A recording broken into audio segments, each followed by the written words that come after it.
All right, we can begin. Okay, so we're not expecting anyone else then, I guess. We'll just go into my slideshow and see. I'm gonna try and share my screen because I have a little slideshow. Okay, you can all see that, right? Okay, Yes. so I don't know. David invited me to just talk about my views about ethical vegetarianism.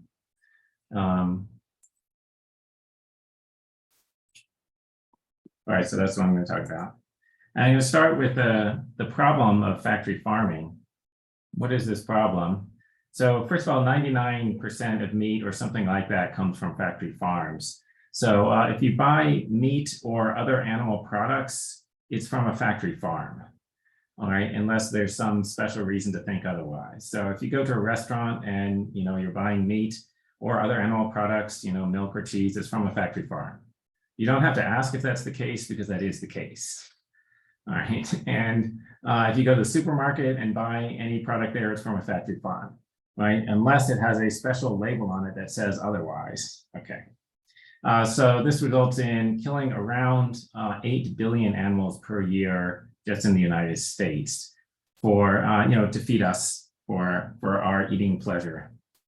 And what's the problem with that? Well, basically, the conditions on the factory farms are extremely inhumane, according to anybody who looks at it, right? Like nobody looks at practices on a factory farm and says, yeah, that seems nice. Nobody disputes that it causes pain and suffering, right? So they do things like cutting off the end of chickens' beaks, and this is to prevent them from pecking each other to death, right? But the beaks contain nerve endings, and there's no anesthetic or anything, so having your beak cut off probably feels something like having your nose chopped off with a pair of hedge clippers. They cut off the ends of pigs' tails to prevent the pigs from biting each other too much, right? So they cut off the tail and they leave a sensitive stub. And the purpose of this is that if a pig bites another pig's tail, then the victim pig will fight back because it's painful. Right, that is also with no anesthetic, so it probably feels about the same as having somebody cut off one of your fingers with a pair of hedge clippers. And we're just doing this for our convenience, right? There's the practice of branding cows. I don't know how common this is anymore, but ranchers will mark a cow by holding a hot piece of metal against its skin until it causes third-degree burns. Okay, because that will leave a permanent mark and then that will show whose cow it is, right? So that probably feels about the same as somebody grabbing your hand and forcibly holding it down on a stove, on a hot stove for several seconds, which, by the way, you probably don't know what any of these things feel like because you've probably never undergone anything this painful. The animals are regularly kept in extremely crowded conditions, stuffed into cages, like in the picture here, where they can barely move their entire lives before they're slaughtered. Right, so it's basically, you have a whole life of just sitting cramped into a little cage, sitting in your own excrement because it would cost money to clean the cages. So it's cheaper to just leave them sitting in their own feces and urine, right? And then, in some of these like big barns, they'll just like pour a bunch of ammonia on the floor because that's cheaper than actually cleaning it out.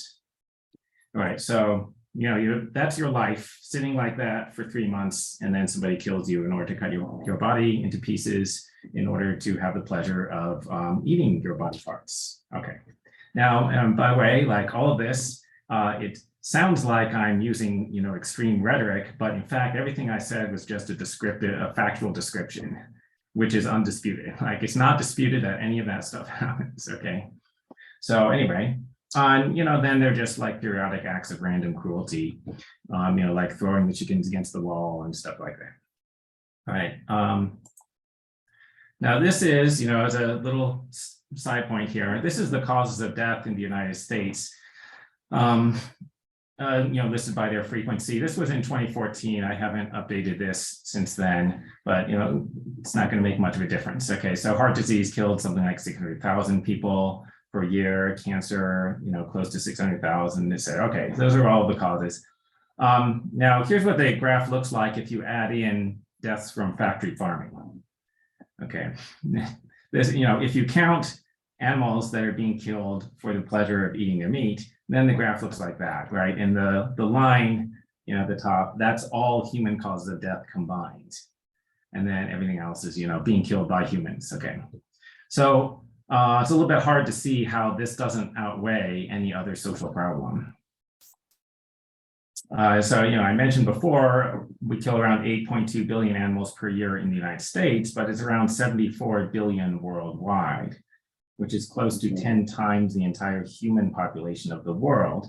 In fact, in all of human history, there have only ever been 110 billion humans. So that means that in a couple of years of factory farming, we kill more animals than the total number of humans who have ever lived. And that's just for the pleasure of a couple of years of, meals, right? Meals that, we could have vegetables, but it wouldn't be as pleasurable as if we had animal parts in them. Okay, so for that, killing more animals than the total number of humans who ever lived every couple of years. All right, it's hard to see how this could be worth it, right? Like if you have any sort of ethical sense, like if you care at all about anything other than your own interests, it's hard to see how this doesn't outweigh your own interests. Okay, so here's a simple, straightforward argument.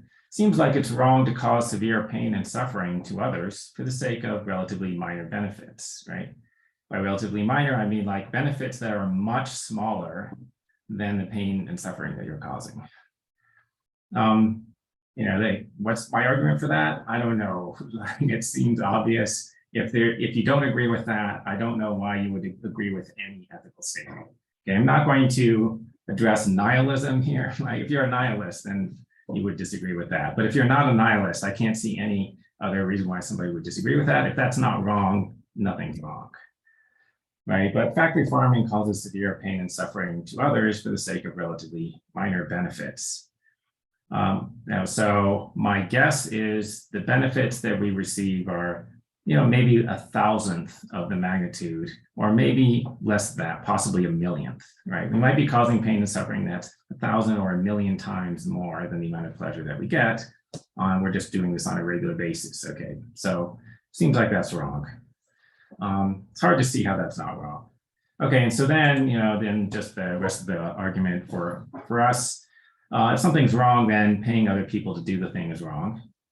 Buying factory farm products is paying people to do factory farming. So buying factory farm products is wrong.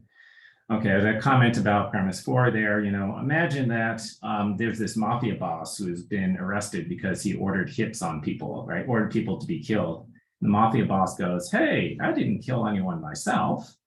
Give me a break, right? I haven't killed anyone."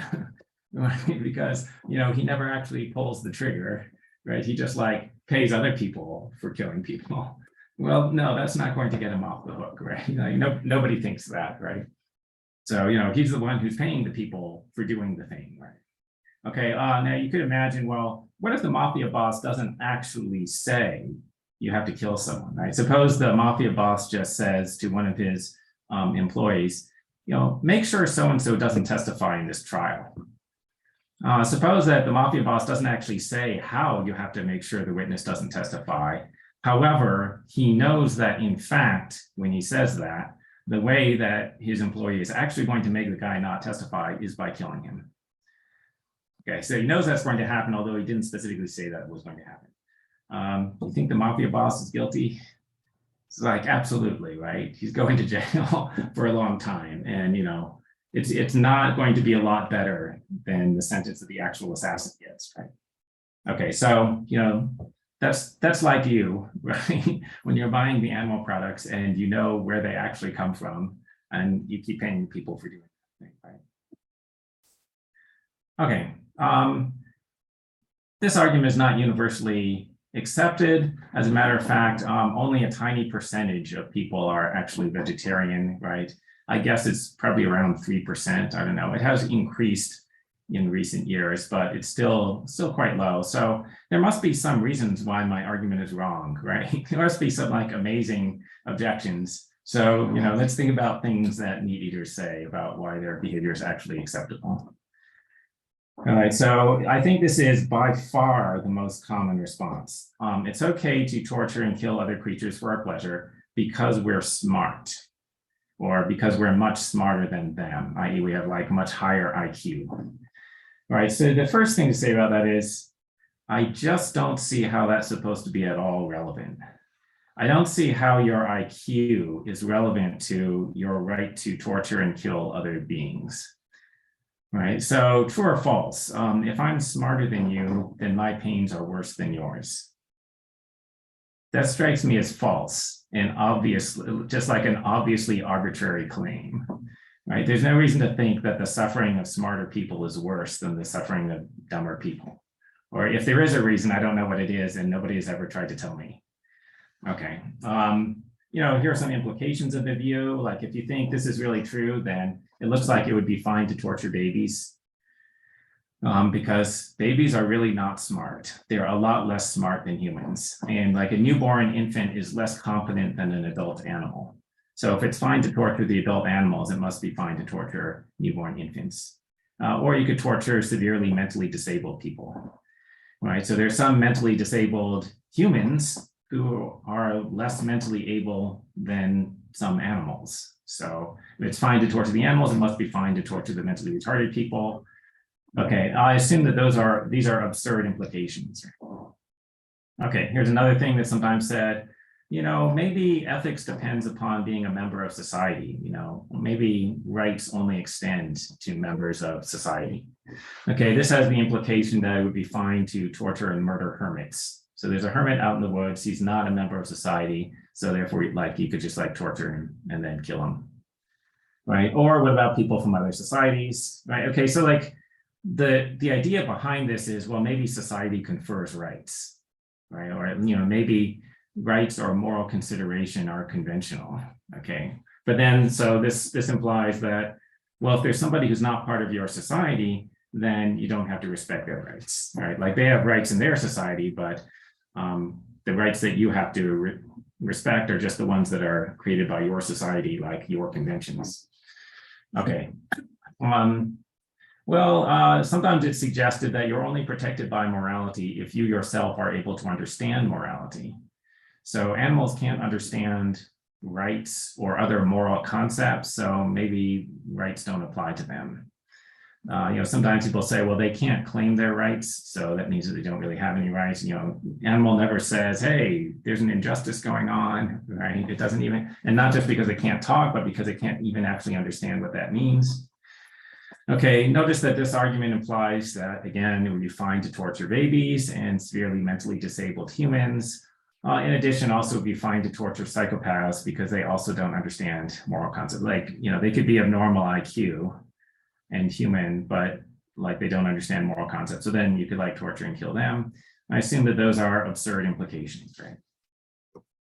Okay, what else? Sometimes people mention other special traits that human beings are supposed to have, like maybe the human intellect is capable of grasping the universal essences of things, which non-human animals are not able to do. And this is sort of like an Aristotelian Thomistic conception of what intelligence is, right? Ability to grasp universal essences or something. Or maybe it's because human beings have immortal souls and the other animals don't, because I read in the Bible that we had souls. Or maybe it's because we have free will and maybe the other animals don't. Or we have opposable thumbs. These are the ways in which human beings differ from other animals. Okay. I added the last one in there, actually. The opposable thumbs is not commonly cited. Okay, objections. Well, first, I don't see how any of these things is relevant. Okay, so say that it's true that we grasp universal essences, we have souls, and we have free will. What on earth does that have to do with our being able to torture other beings? Right, so if you grasp universal essences and then there's another conscious being who doesn't grasp universal essences, how does that mean that you get to torture the other being? Right, does that, somehow its pain and suffering isn't bad because it's not grasping universal essences? That just seems like a complete non sequitur. But okay, and the other thing to say is actually most of these things that people say about how humans are special are controversial. So it might not even be true. So there are some philosophers who deny that we grasp universal essences, the nominalists in particular, who say that there are no such things as universal essences. Also, actually, the majority of philosophers deny that we have souls. right? Like today, although in previous centuries, belief in souls was common. Today, a very large majority view is that there's no such thing as a soul. And finally, also, there are many philosophers who have thought that we don't have free will either. Okay, so now I'm not saying that we don't in fact have a soul. I'm saying like that's a view that has to be considered because that's a widely held view. So if in fact we don't actually have these traits, is it then okay to torture us? Right? So if we don't have a soul, is it fine to torture us? Or if we don't have free will, is it fine to torture us? I assume that the answer to that is no, right? And I assume that like your credence that it's okay to torture people, conditional on it turning out that there's no such thing as a soul, is still about zero. All right, so that shows that the reason why you shouldn't torture beings is not anything to do with their soul or free will or universal essences. Okay, here's another argument. Sometimes people say, well, the meat industry wouldn't respond to just me because, it's a very large industry. And if just one person changes their practices, like one person becomes vegetarian, that's not going to make a difference to how the meat industry behaves or how much meat they create. All right, so I have two objections to this, right? The first is, it's wrong to participate in a seriously immoral social practice, given no strong reasons for doing so, even if your participation doesn't make the difference to whether the practice happens. Right, so like here's an example. There's a group of criminals who are stabbing a victim to death. And there's like 10 different people who are all piling on this innocent person and stabbing him. So he's clearly going to be killed regardless of what you do. Should you take your own knife and put in a few extra stabs, right? Because he's going to die anyway, right? And now, most normal people's response is no. Right, it'd be seriously immoral to participate in this stabbing, even though it's not going to make a difference to whether the guy actually gets stabbed to death, right? Because so many other people are stabbing him. Okay, the second response I want to make is, well, this argument is actually just a fallacy, right? The claim that the meat industry will not respond to you is just factually false. Okay, now it may be that they will not respond to you. There's some probability that they will respond, right? Presumably, the meat industry will respond if some number of people become vegetarians. They're not completely irrational. They won't just make the same amount of product regardless of how much demand there is, right? They try to adjust their production to the demand periodically, right? Periodically, they get in new data and decide to adjust their production because of how much demand there is. Okay. So there's got to be some number of people becoming vegetarians that would result in their reducing their production. It doesn't matter what that number is. Let's just say the number is 100. So let's say if 100 people became vegetarian, they would reduce their production, right? Well, people are periodically becoming vegetarian, out in the country in general. So there's a chance that your becoming vegetarian is going to tip us over that threshold. Like you're going to be the 100th person since the last time they adjusted their production to become vegetarian. What's the probability of that being the case? Well, it's 1 over 100, right? And so that means that the expected value, the expected impact of your becoming vegetarian is 1 over 100 times the amount that they would reduce production if 100 people became vegetarian. All right, and that's about equal. So your expected impact on the meat industry's production is about equal to the amount that one person consumes. All right, so, as I say, it doesn't matter what the number is. If you think they respond only when 1,000 people give up eating meat, then when they do respond, they'll respond by reducing their production by 1,000 times the amount that one person eats, the amount that 1,000 people eat. Okay, so then there would be a 1 in 1,000 chance of causing a reduction of 1,000 times the amount that you eat. So the expected impact is about the amount that you eat.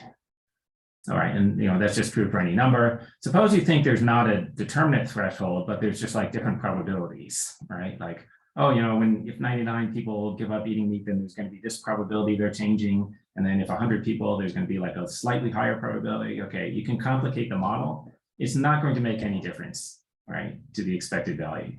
Like the expected impact of your decision on the meat industry's production is just going to come out equal to the amount that you eat, right? No matter how complicated you make the model, okay? And how do I know that? Well, basically, the expected value of a variable is the average value. Okay, so like the expected impact of a particular consumer's decision is the average impact, unless that particular consumer is special. I assume you have no reason to think that you're special. Okay, so the expected impact of your decision is the average impact of consumers' decisions. And what's the average impact of consumers' decisions? Well, it's the total divided by the number of consumers, the total impact divided by the number of consumers. Okay, so like if 1,000 people cause the meat industry to do something, then the expected impact per individual is 1,000th times that impact. Okay, right, that's just like a general mathematical truth. Okay, there's some concluding thoughts. Sometimes people accept that meat eating is wrong, but they treat it as like a minor foible. So like, it's wrong to gossip about people behind their back or something like, but you can kind of do it sometimes because, nobody's perfect. It's not like that. It's not a minor foible, right? We treat it that way because, basically social conventions, right? Okay, but actually meat eating is the worst thing that you do in your life, unless you're like some heinous serial killer. I assume there aren't any heinous serial killers in this audience, okay? So this is the worst thing that you do in your life. It's the worst thing that you will ever do. You probably eat around 2,000 animals over the course of your life, which causes around 245 years worth of torture. This is many times greater than the sum total of all other harms that you'll cause to human beings throughout your life. So like this moral issue outweighs every other moral issue combined that you ever face in your life. If you were to become a complete asshole in the rest of your life, but then become a vegetarian, then you'd be better than those people, right? Leaving aside things like becoming a serial killer, right? Short of that, but otherwise being a total asshole, you'd be better than those people. Okay, and why do people do it anyway? Common experience is that you talk about vegetarianism, then at the end, you ask people, so what do you think? And then a large majority of people agree that it's wrong, right? Maybe not everyone has this experience. It depends on how persuasive you are, okay? But anyway, a large majority of people will be like, yeah, it looks like it's wrong. And then you're like, okay, so how many of you are going to actually change your practices? And almost no one is going to change their practices. Right? It'll be large majority it's wrong, and then 3% of the people say, I think I'll actually change my behavior. Okay, why is that? Well, basically, most people are a lot more influenced by social pressure than they are by morality. We don't usually notice this because social conventions correspond to morality in most cases. It's morally wrong to steal, and there's also a social convention against stealing. It's morally wrong to punch people in the face, and that's also against social conventions. So it looks like people are behaving morally by refraining from these bad actions. But actually what's happening is that they're only being influenced by social pressure. And most people actually don't care very much about morality at all. Right, so most people will choose their actions based on their self-interest and their emotional reactions to things, but their emotional reactions are largely driven by just social pressure of the rest of their society. And in our society, there's not social pressure against eating meat. So people do not get mad at you. Even most vegetarians will not get mad at you. They will not ostracize you. They will just silently judge you. Okay, but most of them will not actually make trouble about this. So there's almost no social pressure to stop eating meat. And that's why people are going to continue to do it, right? Which is incredibly awful, right? Not just because it's very harmful, but also just in the sense that human beings are so amoral, it's just shocking. Right? It's shocking how little moral motivation we have. But anyway, sorry, wait. I wanted to say, the other lesson from this. The lesson from this is, if you think I'm right, you should try to exert social pressure on other people. So you should try to tell other people about how they're behaving wrongly to socially pressure them. Okay, and if you do that, you should anticipate that the other people are going to be complete assholes, right? Because most people, if you make them aware of their immorality, their reaction to that is not, oh, I better stop being immoral. Their reaction to that is to be mad at you, right? Because they don't see the problem as the fact that they're being horribly immoral. They see the problem as the fact that you made them aware of it and thereby made them slightly uncomfortable for a brief moment. And so then they get mad at you, right? Because they're horrible, right? Because most human beings are horrible. So anyway, okay, this is more reading. So I have this kind of long paper or paper-like entity called Dialogues on Ethical Vegetarianism. And which, as I say, was later turned into a book and somewhat revised to this book, Dialogues on Ethical Vegetarianism. There's also this video, What Cody Saw Will Change Your Life, which I sometimes play for people because it's educational. Okay, I think that's all. And yeah, I'll leave this here in case, I don't know, anyone wants to copy that and view those things. I think we have time